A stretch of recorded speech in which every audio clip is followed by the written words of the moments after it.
Speaker. I call Andrew Bailey. Thank you, Mr. Speaker.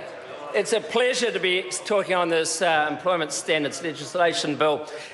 And it's great to hear everyone from the other side broadly supporting what we're doing tonight. I think it's an excellent thing. Do you know what? This bill really addresses four key issues. The first one is in respect of Parental Leave and Employment Act, and it really complements what we did in the 2014 budget, where we increased paid parental leave from up to 16 weeks, and obviously next year we increase it to 18 weeks. But this bill makes two key changes. The first is it reduces the time limit from 12 months to 6 months if people are to access up to 12 months paid parental leave, and that's a good thing.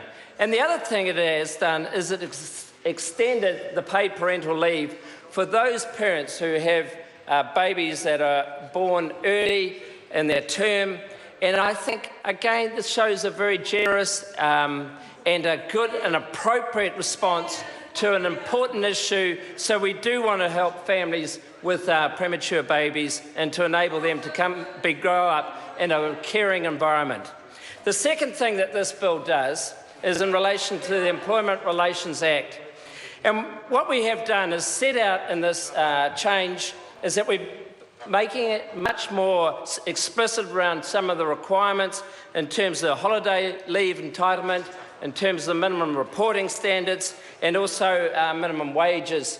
And I think probably the most significant thing is we've increased the fines from $10,000 for an individual to $50,000, and in respect of companies from $20,000 to $100,000. These are quite significant penalties, and again reflect what we believe is a very appropriate change that needs to be brought into play quickly.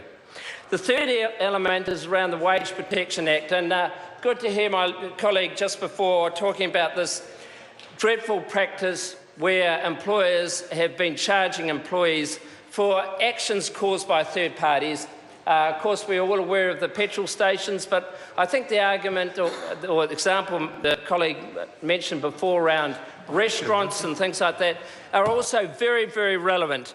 And it's good that we are addressing this. Again, it shows a government that is responding to what's happening, being aware of what's happening, and bringing in legislation to deal with it.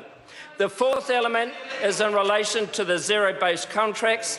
And what we have actually done, contrary to all the hyperbole, and I heard that word a lot this afternoon around it, is what we've required is that employers actually specify in their contracts that they actually state the minimum number of hours that they want employees to work. And we've also prohibited the practice of employers doing two things. First of all, requiring an employee to work more than those specified minimum hours, and there might be quite a small amount of hours, but actually requiring them to work more than those specified minimum hours unless there's agreement, and also unless there is compensation paid. And the second thing we prohibited is that in the event that there's a shift cancelled without reasonable notice, then also compensation is required.